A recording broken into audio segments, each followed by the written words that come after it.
What's going on, y'all? Welcome back to the Journey Podcast. We are at the Lost Breed Gym, joined by cousin Jake, and we have a very special guest, Josh. Appreciate you coming on, brother. Appreciate y'all having me, bro, for real. Yeah, man, well deserving of that clap, bro. Well deserving, man. It's very rare, and I know you don't really know anything about me. I look forward to like connecting with you off the camera. You know what I'm saying? And honestly, us just coming over here and working out, because I just feel like the vibe that you're on. It's very rare that we meet people that are like us, that have that crazy fucking savage work ethic that I can like. It's hard for me to speak this fucking way to a business guy. You know what I'm saying? But you know what I'm saying? Because you know, I'm get arrested. You know. Yes, sir. But not with you. You know, like I feel not intimidated, but I feel like if we were on a team, I know you'd be solid. And that's honestly kind of. You know, that's kind of my first question is, for anyone off camera, before even watching the podcast, I just want you guys to scroll to, type in the Lost Breed, type in my guy Josh Levitan. Yeah, Levitan. Yo. Levitan, type that in and just go watch some of the content to get the type of vibe of who this man is and the type of intensity that he brings. Outside looking in, you're an absolute savage to me. You know, you do a lot of you do a lot of crazy shit, and I just want to ask you, like, very generically, like, why are you this intense? Man, I think it just started from a young age, just being different, bro, like grinding different. You know what I'm saying? Like waking up at 5 a.m. before high school, getting shots up, because I was a hooper, just like Zach. You know what I'm saying? Right. So, like, I'm sure a lot of the shit I say you're going to relate to.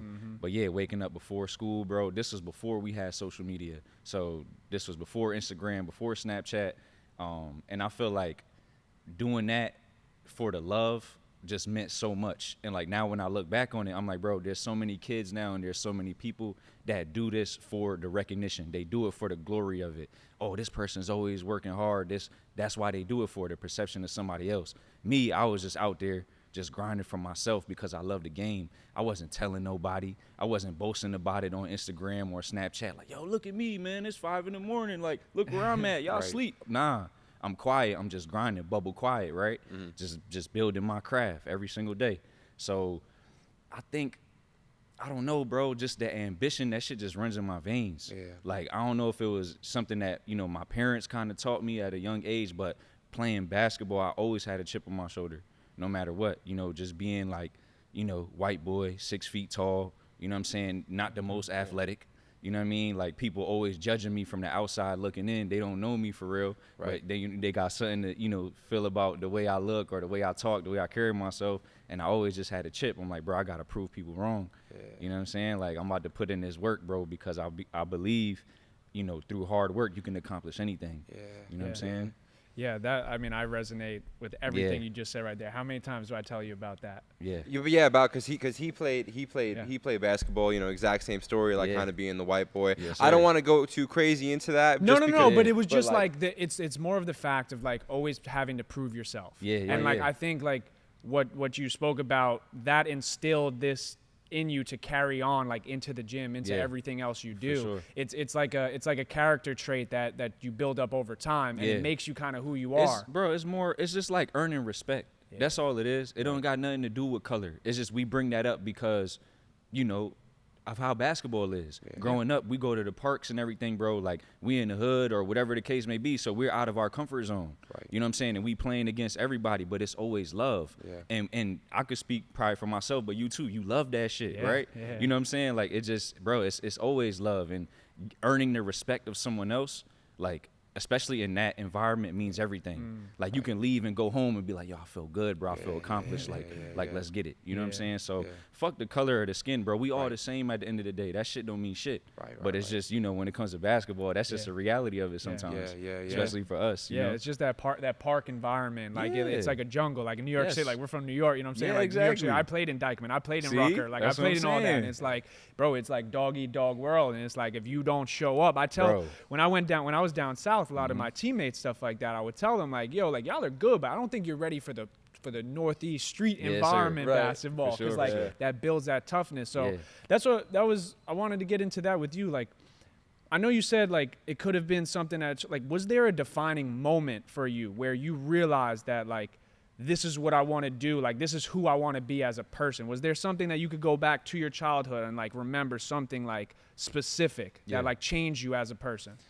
I mean, like when I was in college and stuff, like my whole dream, my goal was to have a clothing line. Cause everything that Nipsey did, bro, like I admire, you know what I'm saying? Like everything that he did, bro, like was just amazing. So I always looked to that, and I looked to him for inspiration. So like when I saw him in concert and I seen the different things that he was doing, I'm like, bro, like I want to emulate that. I want to be able to go somewhere and have my own clothing line and wear my own stuff, as opposed to wearing these other brands. I'm like, that was always my thing, and always being kind of tapped into the fashion side of things. Like in high school and stuff, always kind of like was tapped in with that stuff. So just putting two and two together, and I'm like, through the hard work and the dedication, and along with, the fashion sense and, wanting to do the clothing line, let's put two and two together. And at the time, when we started, it was like nobody was really doing it. You know what I'm saying? It was like just the beginning of it. This was like 2014. Right. So you had a couple people doing it, but, it was like, like it was fresh. Right now, it's kind of oversaturated. Everybody's doing this right now. It seems like it's the easy way out. Oh, all I got to do is put my logo on a T-shirt and do it. Like, nah, bro, it's much deeper than that. And it has to stand for something. I didn't just want a clothing line that looked cool. I wanted somebody to grab something and be like, yo, when I wear this, it means something. Like, I could look down in my shirt and be like, yo, you know what? I'm going to go put in that work because I got this on. It means something, bro. It's in your heart. You know what I'm saying? Right. It's much bigger than the. You have to build a brand first. Yeah. It's not just like get involved with some clothes and some fashion. Right. So like now I wanna go to the beginning of the Lost Breed. Yeah. When y'all and Ant. Yeah. Was it just you and Ant back? Yeah, just us. Yeah. Like, did y'all ever think? I mean, because y'all are further along than us, and we would love to have our own facility. I don't know if a gym, maybe a gym one day, but just something we don't even have really that yet, So, like, did you guys ever think it would amount to this? It's hard to say, bro, because every time we accomplished something, we never celebrated it. You know what I'm saying? It was like we would accomplish something, and it's like, what's next? All right, yo, we did this. All right, cool, but what's next? Right. We were never like, yo, bro, we got a gym. Hey, let's get it. Like, it was never that because we're not complacent. And I feel like as soon as you do that, you start to get complacent. Then you start kicking your feet back. And it's like you stop, putting your foot on that throttle. Right. And it's like, that's when shit starts slowing down and everything. And, we just never experienced that. So, like, to answer your question, like, we always had big dreams, to manifest anything that we wanted to. We always knew that we would be able to do it. And I'm not speaking from a place like we made it already because, bro, we still going through it to this day. Right. We still trying to scale, you know what I'm saying? The business as big as we can. We trying to make the brand bigger than Ant and I. Right. So when you go to the Lost Breed, it's not just Ant and I. You see other athletes. You don't really ever see the owner of Nike. Right. You don't see the owner of Young LA and all of these other brands. They kind of just on the background of shit, just pushing buttons, making things happen. So like moving forward, I feel like that's the space that we need to get to so we can, be able to scale the business as big as possible. Yeah. But yeah, bro, like it was tough to imagine this like perfectly. Yeah. But like we always knew that it was gonna be big. Yeah. We always felt that in our souls that it was gonna be big.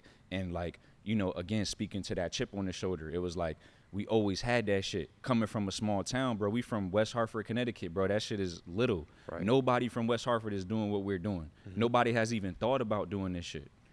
So like it means a lot. And it's like when we go somewhere, that's what we bring with us every single time. But why be this different? If everybody in West Hartford is kind of doing that traditional lifestyle, we speak a lot about the 9 to 5. I don't even want to sound. Sometimes I feel like it sounds corny to speak about the 9 to 5, but it's really we're interviewing people that are kind of outside of that lane, and we're so outside of that lane. So like, what is it about you and Ant? Like, why did you decide not to do that? I guess just being different, bro. Like.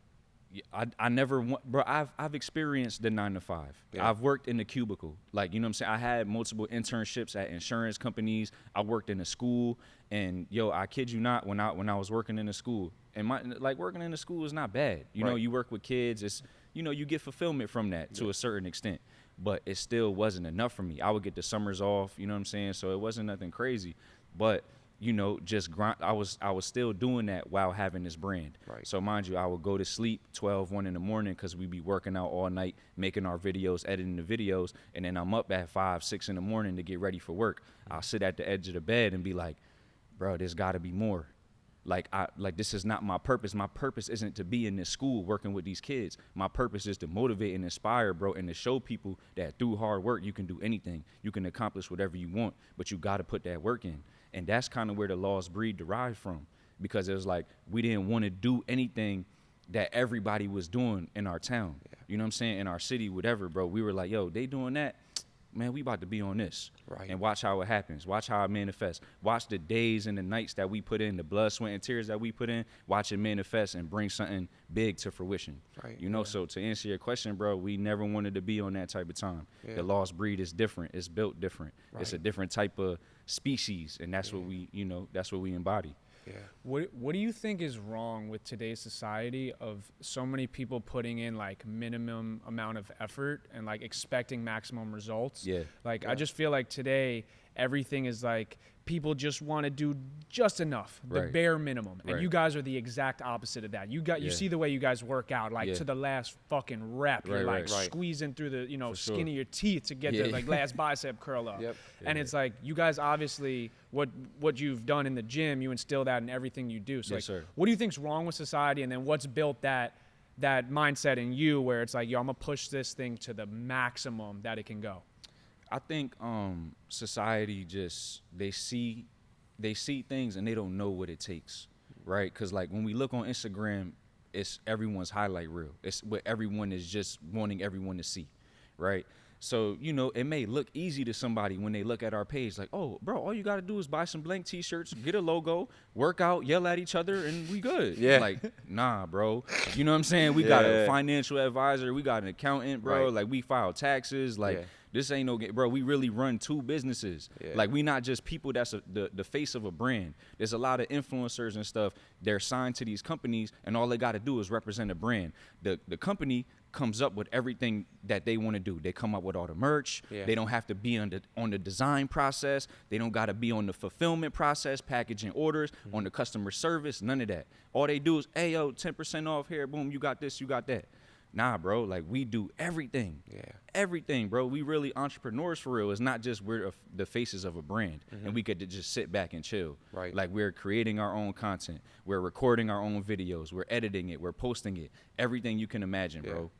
Everything. But how do you sell that? Like obviously what I'm getting and what I know is that the only way like to truly experience like the best fucking life you can think of, right? Like when you're sitting there and you're like, you know, like I'm in this school, the school is cool, but I'm meant for more than this.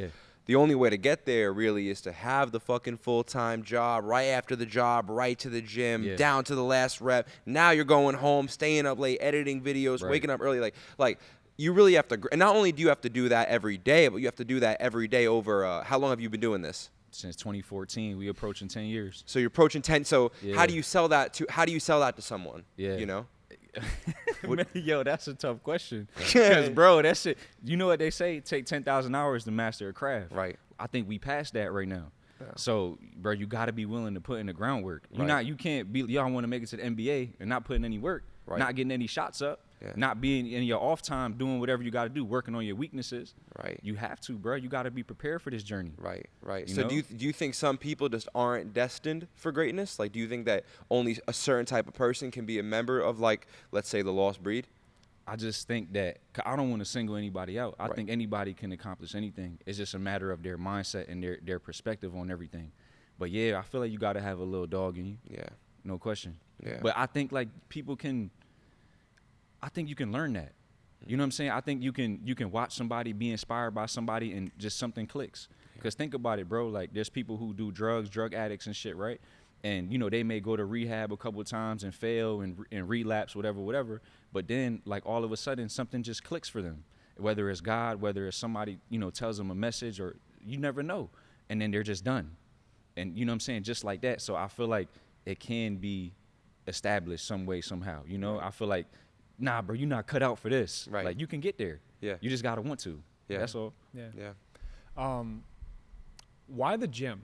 Like what does the gym mean to you? What does lifting weights mean to you? Like why this? Because like you could have really did basketball, football, you could have did art, you could have did music. You could put this type of maximum effort into everything. Yes, why this?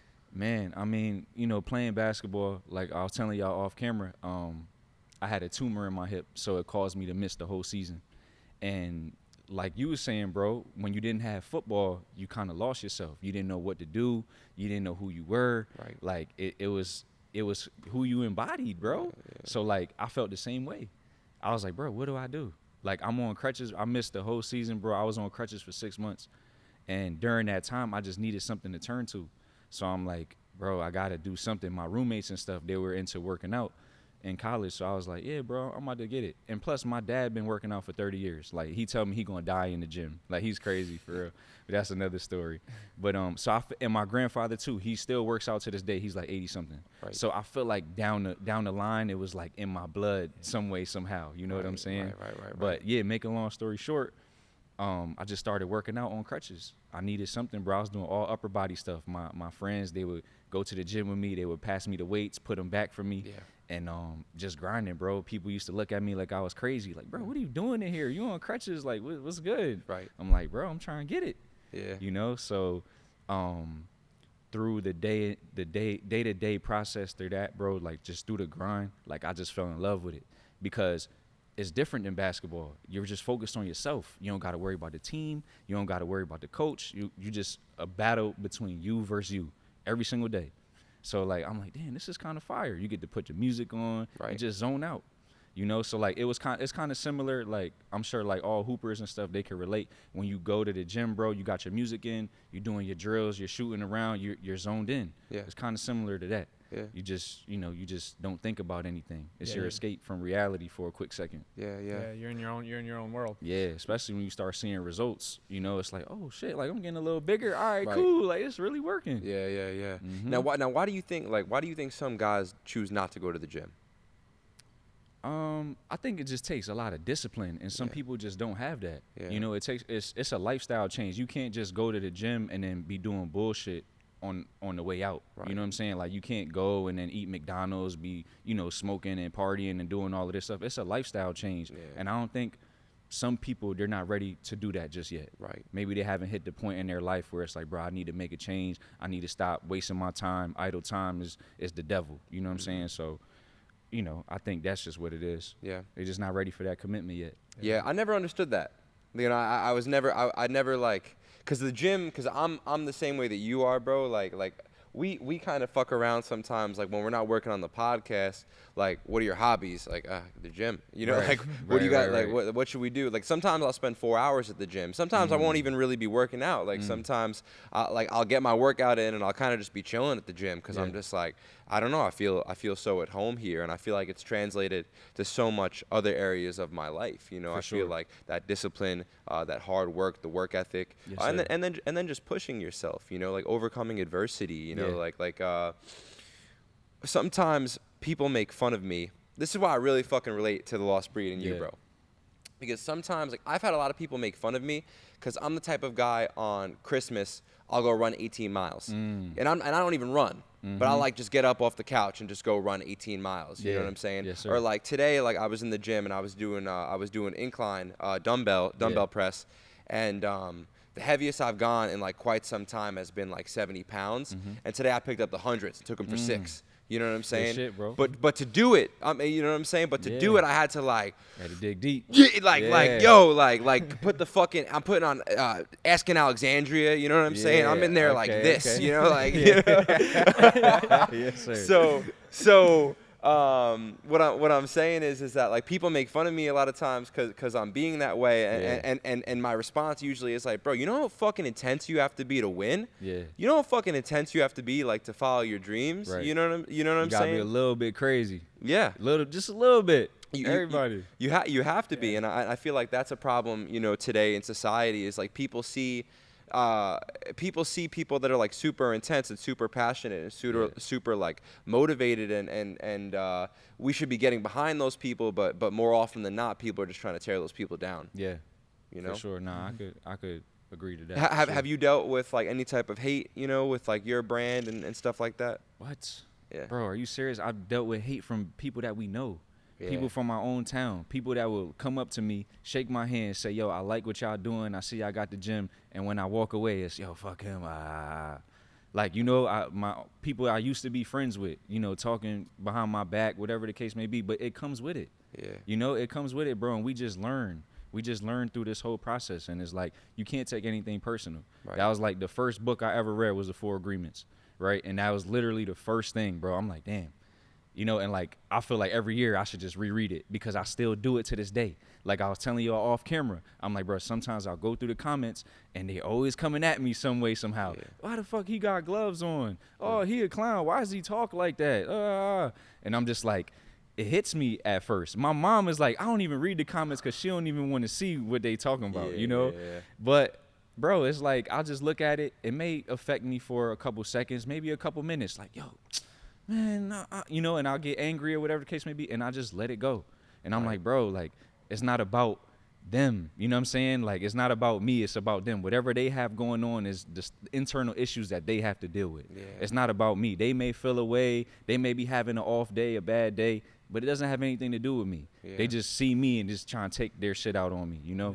Yeah. So that's just how I feel about it. We even had moments with people like people will be shitting on us and cause we in the beginning we didn't know how to respond because we never had a million comments. You know what I'm saying? Right. We're like figuring it out on the fly. Like in the beginning, we were talking about getting people's IP addresses when we were rich and showing up at their crib and being like, yo, you still feel the same way? For sure. Nah, for sure. Because we've got but they would never do that to you in person. It's all internet. Of course. As soon as you see them, oh man, I like what you guys are doing, man. Much respect. Like it's just the internet, bro. Yeah, the YouTube channel was going to be called Keyboard Warriors. Yeah. And show up, be like, you know, here's an agreement. We'll give you $1,000. We'll step outside for 30 seconds and see if you feel the same way. Right. Security, you know, a ref, whatever. Right. And that would probably blow up. It'd probably be very illegal. But Yeah.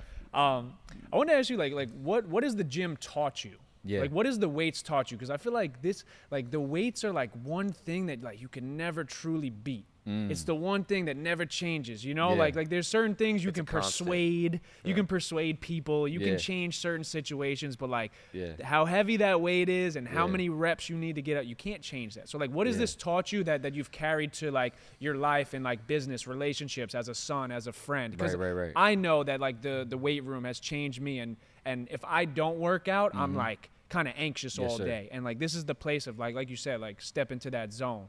So like, what has the gym like taught you that you've carried to your outside world? It's taught me so many lessons, bro. It's taught me like patience, I would say, because you know, there's sometimes when you're working out and you know, say you want to get to a certain PR or a certain number, and you may not get there in the time that you want to.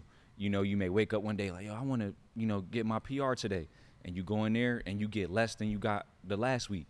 And it just comes with the game, bro. You can never just come in here and just expect something and then it happens. You know what I'm saying? Like, it's like you may come in there and feel great, and then you go under that bench or whatever the case may be, and it may feel terrible.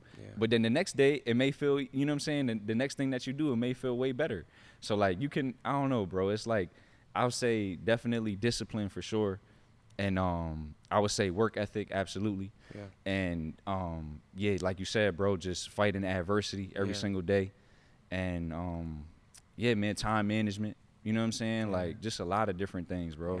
Like it's very humbling. Like this is like a humbling thing where this is like a long game. There's nobody, it doesn't matter what you are. I mean, I guess if you're on steroids and trying, I mean, you could speed up the process. But like, this is the only place where it's like, yo, if you sign up for this, you got to be okay to put in almost 5 years to like really like completely transform your body. Everybody always asks that, like, bro, how long do you think it'll take me to get like you, or how long do you think it'll take me to get this? And it's just like, you can't put a timeline on it. First of all, because everybody's different. But second of all, it's just how much effort are you putting in here, and then how much effort are you putting in outside of here? Right. You know, because that's a whole different game. You know, the diet and, you know, just the mindset and everything else, all your other patterns that you're doing outside of here. Would you think that's more important, the diet and the way you take care of your body outside the gym rather than the amount of work you put in here? More important? That's tough. That's tough because I feel like there's so many different things that you can do outside of the gym that also make you a better person. right? That also, you know, help you elevate and become, you know, the best version of yourself. Right. But I feel like a big foundation of it can start here, if that makes sense. Yeah. This is like the building block. I feel like, you know, mind, body, and soul. You know, if you don't have all three of those, then I feel like you can't really be successful. Yeah. You know, you're not going to reach the heights that you want to if you're not tapped in on all of those levels. Yeah. You know, so like if is one more important than the other, I can't really say. You know, I think it's 50-50 if I'm being honest. Yeah. Right. You know, because you can't really have one without the other. Yeah. Yeah. Yin and yang type shit, you know? It's like, well, you're mad big and shredded like, so like what do you do you have some, like, I almost want to say, like, is there any secret, like, to what you got going on, or is it just like consistency? Yeah. Consistency with everything. Even, you know what I'm saying, no matter what you do. Right. And everything in life is consistency. Even, you know, in relationships or a friend, like, everything is consistency. Yeah. And, you know, that's just what it takes. And it takes time. Yeah. Like I said, the first thing I said was patience. It takes time. You can't just keep looking every 2 seconds like, yo, is it there yet? Is it there yet? Is it done? Because we not on the microwave type of time. You know what I'm saying? We put that slow bake that shit in the oven, bro. Yeah. Let it cook with some love. Right. You know, we ain't put that shit in. Oh, we here. Let's go. Right. Like, nah, bro. Right. We in it for the journey, man. Right. For real. So if now I just want to ask you a generic question. Yeah. If I'm someone, like, because this is like him, he's someone that has a tough time putting weight on. Yep. Like, do you have any game you can give someone like that? Like just wants to put some weight on? You just gotta eat, bro. You gotta eat. You gotta up your calories. You know, and then lift. You could lift, like, try to lift a little bit heavier, like instead of doing more reps, do less reps. You know what I'm saying? But definitely it all comes down to diet, bro. Yeah. It all comes down to what you're putting in your body. Yeah. So if you're only eating 3 times a day, you bump that shit up to 5, add a couple protein shakes in there, you know what I'm saying? Now your body gonna react. It's gonna feel a little bit different, you know? Yeah, I saw you post the other day about tempo. Yeah. When lifting, and Yes, like sir. how it was a game changer. Yes, sir. And I had a chest and back day. I saw it on like Thursday, and I did chest and back Friday, I believe. Yeah. And I just focused on tempo the entire time. Like, you know, I was doing like a row, so it was like 1, 2, 3, 4, and then 4 seconds back. Yeah. And usually, like at that weight, I could do 15. Right. But at that Right. tempo, I got like 8, and my lats were like on fire. I was Right. doing the same thing. So that was like one thing that I want to start implementing, because Right. I think a lot of people in the gym, they just want to like throw weights around. Absolutely. So like how And I'm guilty of that too. We used to do that all the time. You know what I'm saying? But now it is about more of the tempo. But sorry to cut you off. No, yeah, like that's why I want you to like kind of just talk more about like the form and stuff like that, and like maybe give some insight of like a new beginner, if we have any followers like trying to get into the gym, of like sir. what would you recommend when getting to the gym? Because a lot of people come to the gym, they think, all right, I just got to lift as heavy as I can, I'm getting stronger, but like then they're not growing. For sure. So like what would you recommend for like growth and like really seeing results, like outside of the diet, because obviously you said that's like super important, but like actually like in here? Yeah. I mean, I think this bodybuilding journey that I'm on right now, I think it's really changed my whole perspective on the gym and like on just working out in general. Because like I said, I was guilty of trying to put on as much weight as I could and just banging stuff out, you know, explosive reps, whatever the case may be. But now it's like I'm in here and it's like a mind-muscle connection that I'm really developing. It's like I'm putting love back into myself. That's why like every rep is treated with love, because you never know when it could be your last. You know what I'm saying? So it's like, bro, like you really got to put energy, you got to put love into what you're doing, into any craft. So like my coach put me onto that. He's like, yo, bro, like you got to be doing these tempos, you know, concentric, eccentric movements. And I'm like, okay. And that's really going to attack the muscle and really like build it, you know? So instead of like just working through movements and banging shit out, your muscles don't really react well to that. Maybe for some people, right? Because everybody's different. Yeah. But I've noticed for me that has helped when I take my time. I'm still going heavy. I'm still pushing myself, but the form is much more controlled. You know, there's much more intention put in on the reps instead of just banging shit out and trying to get a specific number and then being done with it. So, yeah, bro, I think that tempo is everything. And I'm glad, like, for real, when you said that, it made me happy, because I'm like, sometimes when I go on Instagram and I post my stories, sometimes I don't want to post them because I feel like they're so repetitive. I'm like, yo, like, it's, you know, a lot of the same stuff, a lot of the workouts. Right. And then I even second guess putting the text on the screen because I'm like, yo, am I wasting my time? Like, are people really going to read this or are they just skipping through? Yeah. So now that you say that, I'm like, word, bro, like that's love. Now that's giving me motivation to continue to do that, you know, because it takes time to do it, you know? And I'm like, bro, I'm not doing this for no reason. Like, I'm really trying to help somebody, you know? Yeah. I think there's two types of feedback, you know, because we like that's actually kind of something that we've been dealing with lately because we shoot, you know, our podcast is kind of unique because it's really me and him most of the time. Right. We haven't really had much guests on, you know, and we'll bang out like, you know, I just moved back to New York. Before that, I was in Miami. Yeah. So it would, if we got podcasts in, we would have to do like 5 in like 3 days, you know. So we were getting a little bit of feedback that, you know, a lot of our conversations were seeming like it was like kind of repetitive. Yes. And then we almost started to feel like it was like kind of repetitive. But it's like, bro, like our account, like our podcast is about personal development. Yes. So we're gonna speak about personal development, you know? So I feel like that's like a nugget for all of us. Like if we ever get feedback is always important, you know what I'm saying? For sure. But sometimes you also kind of know, one, where it's coming from, because we've got it from like, you know, a bad place, and two, just understanding just like how do you feel about it, you know? Because like really, I really like at the end of the day, it really is more so how you feel about it than anything else. I'm kind of beginning to learn that because human beings are extremely impressionable. Absolutely. You know, and I've been someone at times, bro, that my entire opinion about something, like he said it one day, he's like, yo, if you're wearing a shirt you fuck with, and, you know, and his analogy was like, if 100 people tell you they don't fuck with that shirt, then you're probably not going to fuck with that shirt anymore. If I'm wearing a shirt I fuck with, and a girl I like, one girl tells me she doesn't fuck with the shirt, I'm not going to fuck with the shirt anymore. But, like, I feel like that's why it's super important. I want to bring it back to a spiritual sense, actually. It's super important to get to know yourself, and really sit with yourself and be alone, spend time in meditation, read books like the 4 Agreements. Like, who the fuck, like, who am I? Because your genius starts with you.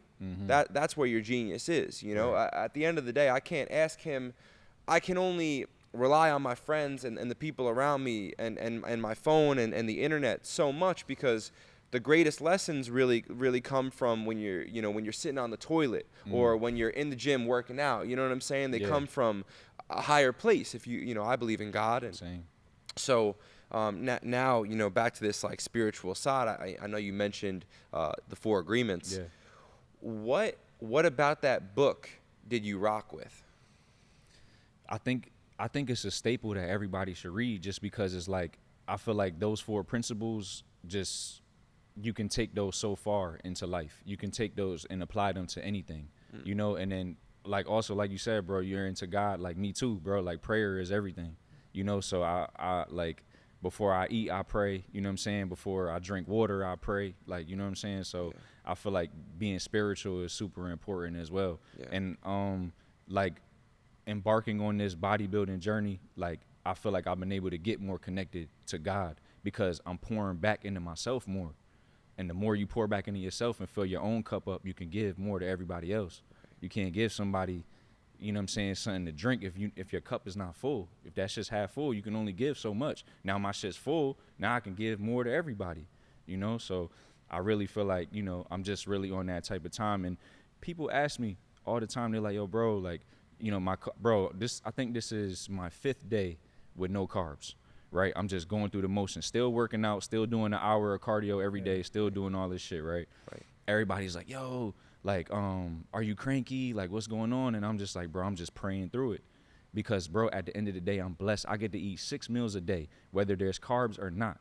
I'm super blessed. Some people don't even get one, you know? So, like, everything is perspective. And I feel like that book gives you a different perspective, right? And it just helps you with life, bro, and growing. You know what I'm saying?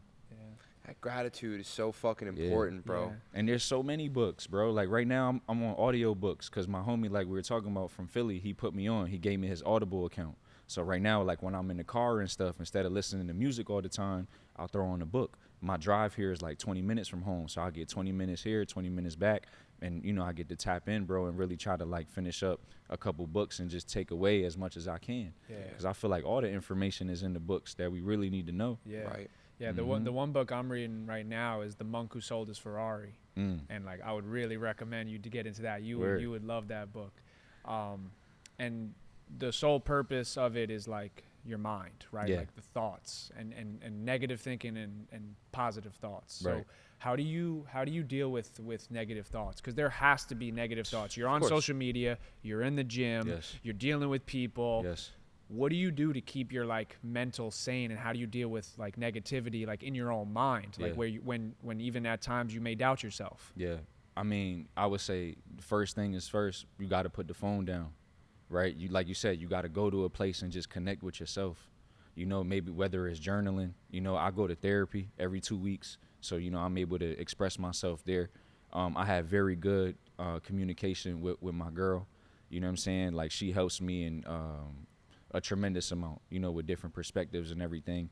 And bro, like, I know I keep saying it, but prayer is everything. If you feeling the type of way, you feel negativity coming your way, you may be low-key manifesting that and you don't even know.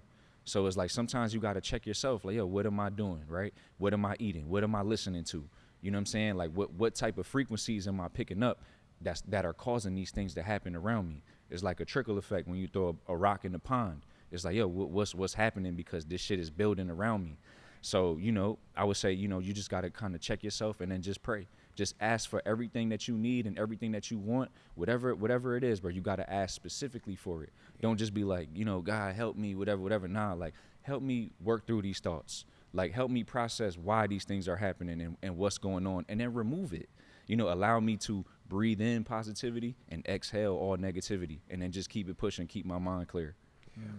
You know what I'm saying? That's beautiful, bro. Yeah. That's beautiful. Yeah, nah, because, I mean, I'm someone, bro, like, that's probably, again, like, you know, I told you off camera, like, I kind of developed some anxiety, bro, like, and it was really confusing to me, bro. Like, the best way I can relate it to anyone that's never really experienced anxiety or experienced a panic attack is, like, odds are, if you're over the age of 20, you probably hit some weed that was too strong. You know what I'm saying?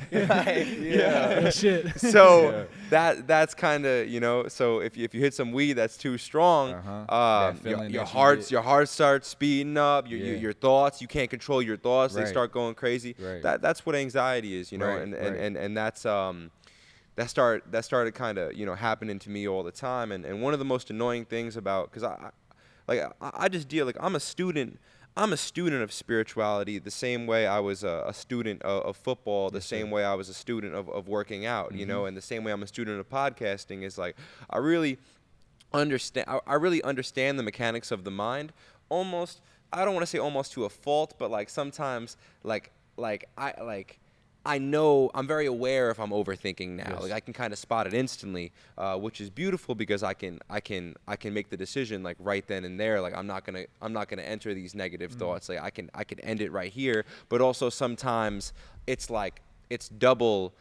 It can be like a double negative, because if I don't choose in that moment to keep it pushing and let go of something, then not only is the event and the negative thoughts affecting me, now I'm like bashing myself, like, damn, you should have dropped this, you know, like, it's almost a double thing.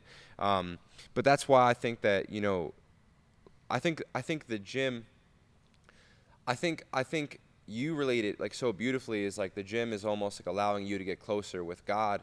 Because when you're in the gym, sure, like, of course, like, looking good, like lifting weights, that's whatever. That's just the vanity part of it. Right.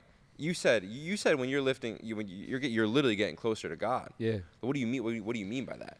Bro, you just pouring into yourself, like self-love, bro. I read another book called Lovability that just teaches you how to love yourself, and you know, it's just a lot of principles and stuff that we don't really think about. But like, the more you pour into yourself, the more you can give. The more energy you pour into yourself, the more you can give. That's why I ask God every day to instill fire in me, so I can instill it in other people. Instill that motivation in me, so I can instill it in other people. You know, so like, that's what it is, you know. And I say it all the time. I'm like, bro, this is spiritual, it's not physical. The physical shit is cool, but that shit it wears away over time. Yeah. You know, bro, we can only keep this vessel for so long, you know, and then it's gone. Yeah. But so that's why it's important to tap into here and tap into your heart. Yeah. You know, and everything you feel, bro, you got to clear your throat chakra. If you feeling the type of way, if you need to communicate something, you know what I'm saying, you have to let that out. Right. Like even right now, bro, like I have things that I got to say and express because I'm not the best at it. I struggled with this my whole life. Like, you know, the way I was raised, like maybe my mom, you know, taught me how to be a people pleaser too much, or maybe she instilled that in me too much, you know? And these are things that I'm reworking and I'm rewiring my brain, bro, to like reconfigure this shit so I can have a different mindset and a different approach. Right. You know what I'm saying? Right, so right, that's right. even right now, like I'm still like searching for growth on all levels. Yeah. Like the gym shit is cool, but I could come in here. It's easy for me now to come to the gym. Right. But it's not easy for me to do some of the other stuff. You know, so that's really what I'm working on. But again, it all comes full circle. Everything is attached. Like the spirituality, the mentality, the discipline, everything is attached. And again, I feel like the foundation is the gym. Yeah, and that's something I'm waking up to right now on this podcast, like your connection with God. Like you said, mind, body, spirit. I've been super focused on the mind. Yes, sir. I've been super focused on the body, and I kind of let go of the spirit a little bit, you know, and I feel like thank you, you know, because like I actually, I need, like, the best I've ever felt in my life was when I let go of Jake Moscato and I tried to help someone else, you know, or like I let go of myself and I felt like I was more so connected to God and I was letting God handle a lot of the things. Because there's a lot of things, bro, like I feel like us as like these like masculine men, we want to like figure out all of our problems ourselves, you know? Sir. When in reality, sometimes there are a lot of problems that you can't solve. Like, you're not powerful enough to solve, and it fucking eats at you. But, like, the moment, it's almost like a lot of people talk about, like, letting go and, like, the power of forgiveness. And really, I think that that's just a testament of the same type of love that you can feel when you love God is just understanding, like, okay, like, maybe I can't work on this alone. Maybe I do need someone else. And then God is there for you and takes all the burden off of you, you know? Yeah. The power of forgiveness, man, that I'm still learning that to this day. Yeah. Like I really probably didn't start learning how to forgive until like 2 years ago. And it still trickles in at different moments and I feel it. Even with criticism. Yeah. You know what I'm saying? Like my girl be like, "Why, like I'm just telling you how to do this, this, and this. Why are you coming at me with this?" And I'm like, I gotta check myself. And I'm like, damn, where is this coming from? Right. Like you said, bro, like sometimes when somebody says something, it may spark like an insecurity or something in yourself that you don't even realize, but subconsciously it's buried there. Yeah. So like some people, bro, they use the gym as a scapegoat. They use the gym as like, they don't want to deal with shit, so I'm gonna just overindulge in the gym instead of really tapping in with themselves and figuring out what's going on, talking to themselves, talking through things, journaling, whatever the case, whatever you got to do, right? They just try to escape here and escape everything instead of really dealing with it face to face, instead of fighting those demons face to face. Like, yo, bro, like we got to elevate, man. It's time to let this shit go. It's time to forgive. It's time to communicate. It's time to open up. It's time to see other people's perspective. And it's time just to be free. You know what I'm saying? Just be free.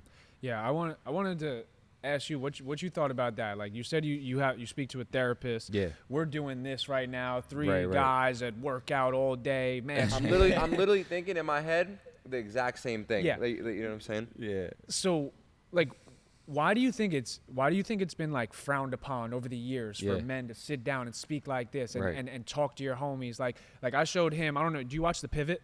Yeah. Podcast. Did you see the episode with Michael Beasley? Mike Beasley, yeah. Exactly. Yes, so sir. I He was showed crying him, and shit, yeah. And he was like, you know, like, why does he just go see a therapist? And I'm like, bro, do you think a dude like Michael Beasley is gonna sit down with a older white lady and sit there and tell him his? No, he's never gonna do that because that's not who he is. But like, why can't guys sit down like this and like let it out without it being like frowned upon? So like, how do you like? What's your thoughts on that? Like sitting down and like not holding in your problems? Because I did it for a while. Yes, like sir. My mom died when I was 12. So I held that in. I didn't go see a therapist. I would go see a guidance counselor. You know, they would make sure, check up on me. I really didn't speak to my dad that much about it because we were both kind of dealing with it. I wouldn't speak to my friends about it. And I think doing that kind of like, it affected me when I got older, once I really understood like what life is, what emotions are, like when trying to like let out what you're feeling. So like what are your thoughts on that, of like holding shit in? Like, why do guys hold shit in? Do you think you have been a victim of that, like holding shit in so long where eventually you just fucking blow up? Yeah, absolutely, man. First and foremost, I want to say sorry for your loss. I know that's tough. I had a couple friends that lost their mom, and I couldn't imagine, you know, what life would be like that, bro. So yeah, that's deep. But yeah, I definitely have been a victim of that for sure. And I think that just all boils down to ego, right? Like men, we have all this testosterone and ego. Like you said, we want to figure out everything ourselves and not ask for help. And it's like, bro, the biggest form of strength is vulnerability.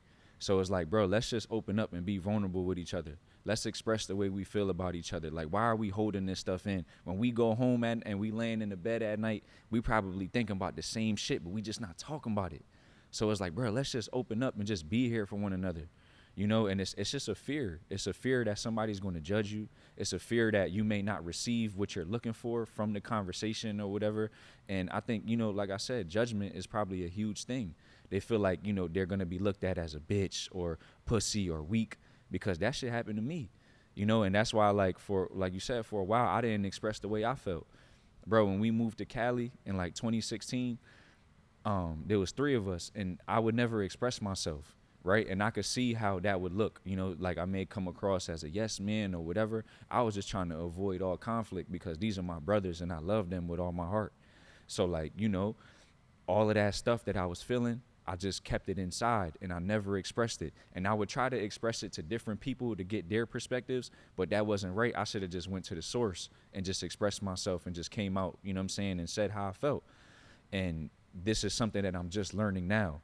But with all of that, it was like a pot of boiling water. It just kept boiling up and then it boiled over. And that's when I had my first panic attack when we was in LA. I didn't know what was happening. I had no idea. Like you said, bro, my heart was beating fast. I felt nauseous. My hands were clammy and cold. Like I felt like I was going to die, like for real.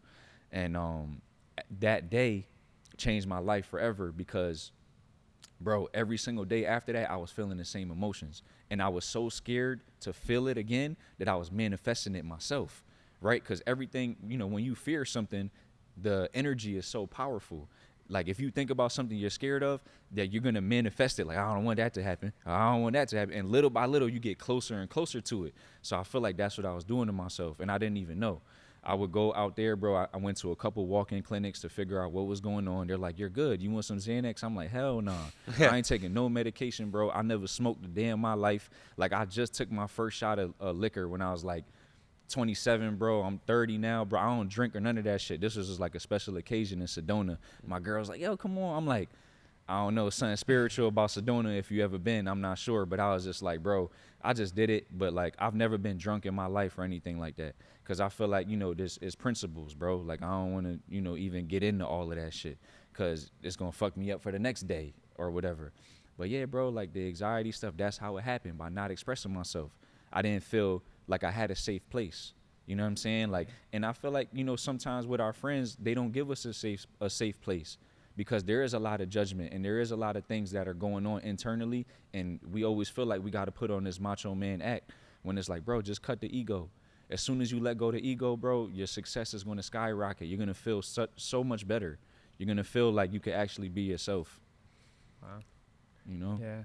Fucking bar. It happens, bro. Bar, it happens, bro. I'm just now getting over that stage of like feeling, bro, like I haven't felt anxious in mad long, you know. And like when someone asks me about it and I start to think back on the emotions that I felt during that time, like I feel crazy, but like I feel blessed though, because I want to help somebody in those same shoes. Right. I remember even one of my friends was like, yo, bro, I'm dealing with these emotions, man. I don't know how to explain it, but like my heart's beating fast, and you know, at nighttime I gotta go jump in the shower and take a cold shower to calm everything down. And I'm like, yo, like, bro, just try this, try that. You know what I'm saying? And like, I feel like the books have helped. The therapy has helped. Me making music has helped. It gave me an identity outside of the gym, right? Because when somebody sees me, like you said, bro, like, yo, what's your hobby? The gym. But I don't want it to be like that. I want to be able to do a bunch of different things, you know, and just be happy. Like, all I'm doing now, bro, is searching for peace and happiness, right? Like I said, the gym is easy for me right now. But like I want to tap into the other stuff, bro. I want to be the best version of myself on all levels. I want to be the best boyfriend, the best husband, the best friend. I want to do all of that stuff, bro. Like the gym is cool, but that's just a small percentage. Wow. You know? Wow. How important, like on this journey, is brotherhood and your circle? Yeah. Because obviously, like this is a brotherhood. Lost Breed, you guys are brothers. You just said it. Yeah. It's like how important is the people around you? Like when you are on this like self-fulfillment journey, right? You know, what has that been for you? Like having strong people around you. Yeah, it's super important, bro. It's super important. I mean, they say like the true definition of love is wanting something for someone more than you want for yourself, right? And I feel like that's something that I did, just wanting something, you know, for someone more than I wanted for myself. And that could be a good or a bad thing, you know, because then you start pouring into them too much and you're not filling up your own cup like we talked about. But yeah, I feel like it's super important, bro, because the top 5 people that you're around, their characteristics and their qualities, the way that they think, you start to embody that. You start to, even if it's subconsciously, the way that they talk, the way that they carry themselves, you like, yo, why did I just say that? It sounds just like what's the name? Right. You know, or whatever the case may be, you know? So like, that's why it's important to keep these people around you, because little by little, bro, we taking in all of this energy and all of these characteristics and we don't even know it. Right. So it's super important, bro. And going through this journey, bro, we had so many people around us. We used to go on trips, bro, with 10 people, 8 to 10 people. You know what I'm saying? Every trip, we went to Colombia, Thailand, Costa Rica, mad places, bro. We used to travel all the time with a big group. And now if you look, it's just 2 people. You know, it's 2 or 3. That's it. Our circle is so small. And, you know, a lot of people had to get cut off because of bad energy or because miscommunications and stuff, or you just don't want that energy around you, point blank, period. You know, so I feel like that's super important. You got to be aware of that. You got to be conscious of it. Yeah. So I want to speak about the music. You know what I'm saying? For sure. I honestly felt a switch turn on when you mention the music. You know what I'm saying? I feel like that's because I can relate to that. Like I was making songs. Yeah. I was last night. No. No, bro. Like I remember what the switch was like for me when I figured out like what a camera was. You know, it was weird, honestly. I honestly felt like maybe I was like fucking Martin Scorsese in the past life, you know, like maybe you know what I'm saying. Like it hit something, you know, and then once you know the podcast started popping off, it hit something else, and then I did my first modeling shoot, and then I was like, damn, I fucking like modeling, you know what I'm saying? Like all these like little things that kind of hit. I ride a motorcycle, you know what I'm saying? Like all these things. So what type of chord did the music hit for you? Oh man, bro, it was just like the ultimate form of therapy for me. And yo, like in the beginning, I was so scared to tell people I made music because it was just such a release for me that like I felt like that was good enough. And I was scared to put it out to the world because I'm like being super vulnerable on these tracks, really just spilling out my soul, bro, and everything that I was going through. Like I remember going to the studio, bro, and crying, like no bullshit, like dead serious, like yo, hold, give me a minute, bro, like that type of shit, you know. And yeah, bro, it's super therapeutic. It's such a release, you know. It's such a release, and man, bro, it's helped me so much. But even to this day, like I never play my own music. It'd be like, yo, why don't you play this shit in here? I'm like, nah, bro, like nah, like, keep it quiet, like, you know. And I don't know if that just comes from a lack of confidence or wherever it comes from, but I'm just not that type of person. Like I'm never gonna boast my own shit. You know, if somebody fucks with it on a personal level, like, that's cool. Like, I appreciate that to the core. But I'm never going to be out here like, yo, I make music, yo, come listen to me. Like, fuck that, man. But it's definitely helped me a lot, man. Like, and it's an expensive hobby, for real. For real. But, like, every time I leave the studio, I'm like, yo, I needed that. It's worth it. I needed that. It's worth it. You know, it's priceless at that point, you know? So, yeah, bro. What about, what? I'm not to get like too personal, but nah, you good, bro. Anything, we open. What made you that emotional in the studio? Just like when you relive an experience. You know, when you relive an experience, bro, like you can feel every emotion of it. You can feel every step of how you felt in that scenario. You could feel it, and you just relive it. And sometimes it just brings out emotion in you. you know, but it's cool because it's a release. Every time we cry, it's a release, you know, and it's just like, bro, we're supposed to do that as humans. We don't have to hold this shit in. Like, we can be vulnerable. It's okay to not be okay, bro, because you always going to bounce back. Yeah. You know, it's all about the get back. I say that shit all the time, bro. I'm like, if I fall, I'm going to get back. It's all about the get back. Yeah. You don't got to trip about the fall because you're going to bounce back no matter what. Yeah, you just got to remember that when you're down. Real talk. You know, because like, bro, it's real easy to forget. Absolutely. You know, it's like I always say like spirituality to me is like having a tool belt on, you know, if something comes up, right? Cuz I grew up, full transparency. My mom has, she's actually had like some pretty severe anxiety. I kind of, you know, grew up. I didn't understand it obviously at the time. I told you off camera, I didn't think anxiety was real until it happened to me. Right. But, you know, my mom has a type of anxiety where like, if she, like someone could say something to her or she could see something on her phone, it's a trigger. It like triggers her anxiety, and that kind of passed to me. You know what I'm saying? I've been very blessed and very grateful to have tools to where I don't like. I used to have it to where if I would get triggered, I would like it would take me out, you know, for who knows, could take me out for a week. You know what I'm saying? I have to like, all right, I gotta go, like I gotta be by myself. I have to read. I have to not speak to anyone. Like I have to like get back to a good mental place. Yeah. Now, if something triggers me, it's very rare that it does.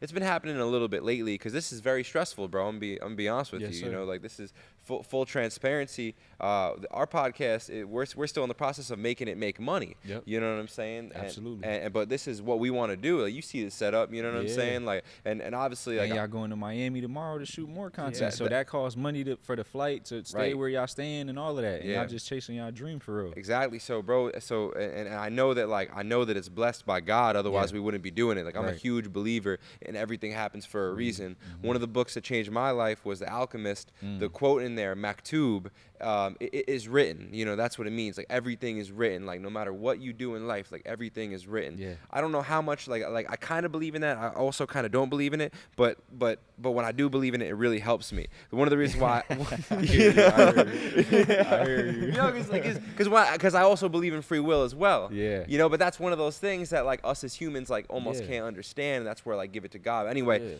back to the anxiety. Now, if there is something that triggers me because of the spirituality, I don't get knocked out for a week. You might not even know it. I'm gonna just go out. I'm gonna just go in the bathroom real quick to get it together, and then I'm right back here, and then we're good. And then I move on. I let things go very easy. Yes. Or now I got my guy. How many times I tell you, bro? I'm kind of feeling something right now. Yeah. You know, I've been telling him, you know, and and that feels really shitty, bro. Like, especially as a man, when you feel like, all right, if you do have some anxiety. I remember, bro, when I first got anxiety, I couldn't be around anyone because if I would have a random panic attack, then I'd have to fear what everyone else is thinking about me, you know. Which increases the anxiety. But now, but when I tell him exactly, when I tell him now, yo, bro, my heart's speeding up. He's like, bro, you're good. Yeah. And then I'm like, oh, damn, I am good. You know what I'm saying? And then I move on. But I was just saying, like, I'm very grateful to have that tool belt. What were you speaking about before that? Speaking of the music and what it did for him. And the therapy of that. Like, I feel bad for people that because it's therapeutic to you because you're supposed to be doing it. Like, it's a part of your purpose. Right. I feel bad for a lot of people, bro, because like if we really think about it, like, human beings, we aren't even supposed to be wearing shoes. Right. You know. Right. So like. To people let go of their purpose so much of us are living a life that we're not supposed to be living, so they never even find that therapy, and it really sucks, man, because I couldn't imagine not being able to release, you know, these emotions. I agree, bro. 100%. Talk about, I saw you were at Rucker Park this summer. Yeah. Talk about that experience. Yeah, I saw it. Bro, I told you, I've been, like, because I think we spoke maybe in November. Yeah. Right? So then, like, I did a deep dive of all your content, like, figuring out the lost breed. Like, I was like, you know, if I want to have him on the podcast, I got to know about him. So, like, talk about the Rucker Park experience, because, like, you and I, obviously, we introed the episode with, like, that park environment, the New York City jungle, right? Yes, sir. Talk about that, bro, because Rucker Park is legendary. And you were obviously there on the mic, so yo, that was crazy. I ain't gonna lie. I was scared. For real. The whole day I was scared. I felt that knot in my stomach. I'm like, bro, I ain't felt this in years, bro. Like, what? Out of all the videos we did and all the shit I did, bro, I've never felt that. And I was like, damn. It was like before you play the biggest game ever in your life, you playing your rivals in front of everybody. Wow. That's how that shit felt. Wow. And I think it's just because, bro, I'm in the mecca of hip hop. I'm in the mecca of basketball, and it's just me. No one knows me. No one knows what I have to say. No one knows the lyrics to my songs. And, bro, people from New York, bro, to earn respect. Oh, you performed there? Yes, I bro. thought you were playing basketball. No, I'm talking on the mic, bro. You were just saying how you don't even like people hearing your shit, really. That's what I'm saying. Yeah. You know, so I'm just like, bro, like, yo, it was crazy. So the whole day, I'm just like, yo, this is about to be nuts, man. Right. So I get there, heart beating fast, and, you know, I get the microphone, and I'm just like, yo, like, this is another opportunity for me to step outside my comfort zone. And every time I stepped outside my comfort zone, I felt myself grow a little bit more every single time. And that was probably my fourth performance, because I did one in New Haven, and then I did 2 in Pennsylvania, and then that was my last one. And that one by far was like the most like nerve-wracking for me. And I just went up there, bro, and I just left it to God. I was like, you know what? If I fuck up, hey, bro, it is what it is. But I'm about to just have fun. Like, this is a once-in-a-lifetime opportunity.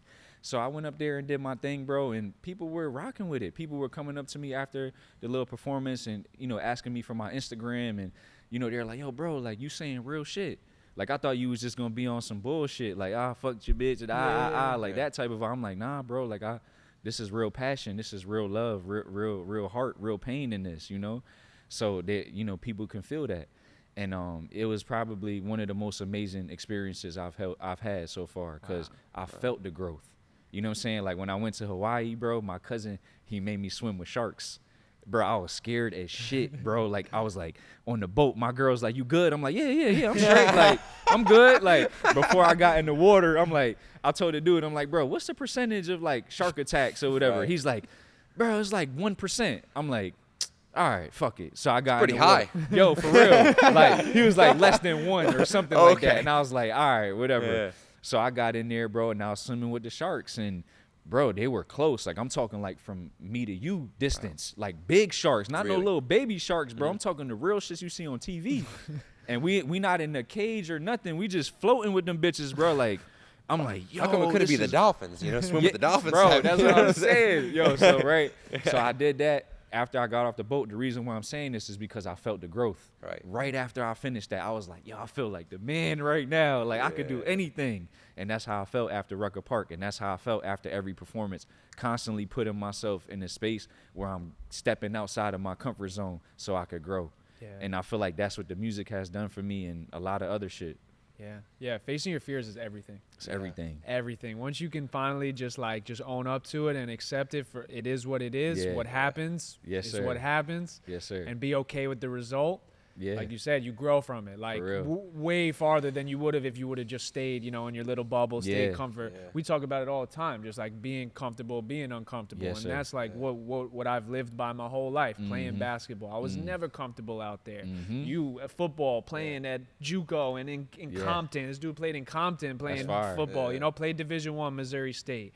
So it's like, none of us have ever been comfortable in a situation, and then look how much we've grown from all those opportunities. Nah, absolutely. Yeah, man, because bro, like it's pretty crazy to think about, like how sometimes I'll complain about the grind because I just want to voice shit, you know what I'm saying? I got emotions, you know what I'm saying? Plus he's around, we're bored a lot too, you know what I'm saying? So I'll just be like, yo, man, I feel like complaining, so I'll complain, whatever. I'm trying to do it less, but it's pretty funny though how like I can complain about how hard shit is sometimes, but then, bro, because shit is so hard, the moment I get any type of good news, I'm like fucking fist bumping in the car. I'm Italian, you know what I'm saying? So I throw on some disco, you know what I'm saying? You know what I'm saying? You know what I'm saying, bro? So like it just get like I really relate to like that was just such a beautiful piece there, and I think for our listeners, you know, because sometimes I forget some people are just listening right now, they're not even watching it. I think that's such a beautiful piece, like to just go back to and like really meditate with that for a second on some like how like how beautiful a moment it was to finish performing, and how beautiful a moment for you, you know, it was to swim with the sharks. Yes, sir. Because it was so fucking nerve-wracking before that, and that's like what a fucking amazing metaphor that is for life. Like the things in life that'll make you feel the most alive are the things that'll scare you the most. Nah, for sure. And bro, like you said, like when the work that you put in, once you accomplish something, like you feel so much better, you know, because you know that you put the work in and the time for it. So for example, like the bodybuilding stuff, I could have easily got a meal prep company. Right, I could have easily got my meals done by somebody. I wouldn't have to think about it. Bro, I'm in the crib. I just told y'all before I came here, I was cooking. That's why I was like 10 minutes late. Right. Because I'm cooking, bro. I got to pack my meals. You know what I'm saying? I got to wash the dishes. I'm staying one step ahead of the process the whole time. And then when I eat my food, I'm like, I made this. You know what I'm saying? So like I'm putting love into the food. I'm putting time. I'm putting passion into the food. And now I'm eating it and I'm fueling my body. So like that's why like another reason why I'm super grateful for it. You know, and like, bro, I'll eat a meal, bro, and be hungry as shit right after. But I'm like, yo, I'm grateful. Like, for real, though. Like, I'm blessed, for real. Right. Like, super blessed, you know? That's why I got this shit tatted on my hands, bro. I saw that, bro. It kind of fired me out. I took an extra look at it. It's still healing, you know what I'm saying? But that's why I got it. Just constant mantras, bro. Like, just grateful for everything. You know, even the littlest things. Wow. So, yeah, bro, that's why I cook my own food, because I know when I step on that stage, I'm going to be like, bro, I did this shit. I went through the ringer. You know what I'm saying? All props to my coach. He's been helping me immensely. But just like on the food and the workout type tip, like I just been all in doing my shit, bro. Like everything me. You know what I'm saying? Like I'm in this shit dolo. You know?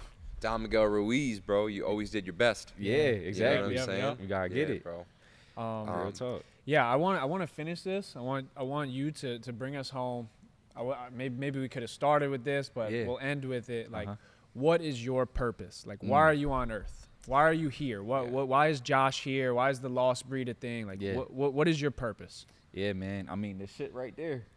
Our mission is to motivate. You know what I'm saying? Like, we don't say that just to say it. People come on these platforms all the time, and they're like, yeah, man, I just, want to inspire somebody, motivate somebody. Like, I mean that shit from the bottom of my heart, and I meant that shit from the first day I started this. Like, you could look me in my eyes, and I'll tell you this shit straight up, bro. Like, real talk. Like, money, all of that shit. Obviously, we run a business, so it matters. But that's not the end-all, be-all. That's not the metric of success to me. The metric of success is, like you said, somebody reaching out to me via DM saying, yo, you changed my life, bro. Yo, I was about to off my shit. But guess what? I heard your video. I watched your video. And I'm back, bro. I feel alive now. Like, I'm good. Like, yo, my girl left me, bro, but I saw your shit, and I'm fired up, and I'm ready to work on myself and be the best version of myself. That's my only goal. Like, motivate and inspire, bro. That's it. I'll say that shit from the bottom of my heart. Wow. Real talk. Bro. Love that. Well, that was fucking incredible. Yeah. That was a fucking amazing way to end that shit. Yeah. And just coming in, bro, like, I'm not big. I want, I want to toss a flower out, but not like to edify you, because I don't believe in like giving people compliments that they don't deserve. For sure. Just because it doesn't do anything for them. You know what I'm saying? Right. So I just want to say, like, there's been a very few people in my life that I felt like a very strong, like, positive, motivating, inspiring energy. Yeah. One of them was Gary V. But I feel the exact same way sitting in this gym with you. You know what I'm saying? Bro. So you got something special. I think we all do, and I just want to make sure, tonight, if like you ever needed a rose or something like that to think back on. Like, I think it's you got it, but I see it and I respect. I don't be feeling like that, bro. Not at all. Not to cut you off. I really don't be feeling like that. There's times I question myself every day. Confidence was always something I struggled with. I think that's why I wasn't too successful in basketball. Just because my confidence was always on and off, hot and cold. So I appreciate you saying that, bro. It takes a lot for you to, like, give another person a compliment. That's why I be saying that shit sometimes on my story. I'm like, bro, just send somebody love today. Somebody random on your phone, your friend, whatever, a family member, yo, just thinking about you, sending love, sending blessings. If you see somebody got some fire shit, yo, them shoes hot, bro. Like, I fuck with those. Because you never know what that could do for somebody. And like you said, you're not doing it for no reason. You're not doing it to receive something back. You're just doing it all out of love. It's all genuine, unconditional love. So, like, I feel super strong about that. But I just want to thank y'all for having me on here, bro. And I fuck with the name heavy. Like, the journey is fire. I say that shit every day. Let's go. You know what I'm saying? Like, I appreciate y'all, bro, for real.